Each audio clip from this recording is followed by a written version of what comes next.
Ndongoi ya chama cha Wiper Patriotic Front Dr.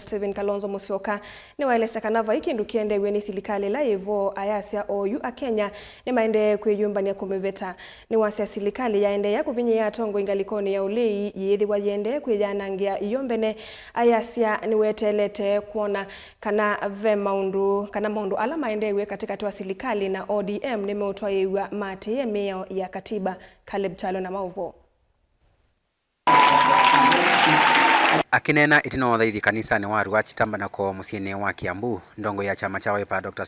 Kalonzo Musyoka ni athingilila kana kwa uyu Akenya Nimaendee na kunungwa ni Silikali wa President William Ruto na vevata musumbi akamana kana ivinda yake State House netale. Kalonzo no ametula muti Silikali ya President Ruto kwa kwenda kwika kila wawe tatakona masya Ndongoi cia ulei kuwa Kuweta kana ingi Silikali undu yanisya mawigano ala mekite na chama cha ODM thini wa wigano wa broad based. You had us issue a statement from the party offices of Patriotic or Party PLP, Party of Liberation, Martha Karua, People's Liberation Party, that we are very concerned about the way they are now targeting opposition leaders, but these are national leaders. Mheshimiwa Ndongoi, Wakili and others who are with Kina Monyaka, Methu.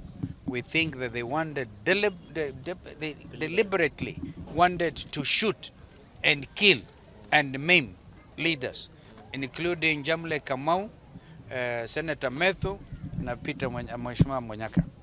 So we are telling them if they go that route, then they are obviously spelling doom for themselves.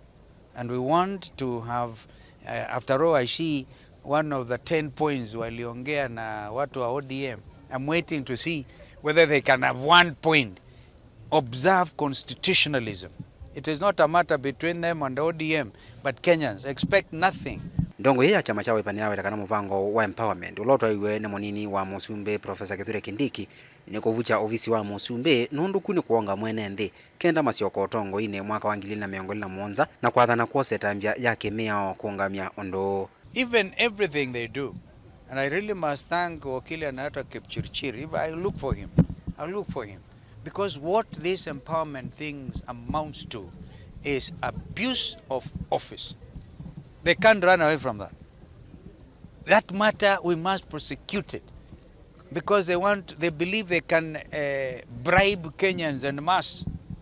Ndio wakubali. They better know whatever they bring, wapatie watu as they do commit offenses, which we shall follow through, by the way. We are documenting everything, and I'm so happy, including my brother Ruben Kigame, who has also come up with a very solid matter on crimes against humanity. We are all together. Chalo, Ndongoi TV, Bilingi wa Mavo.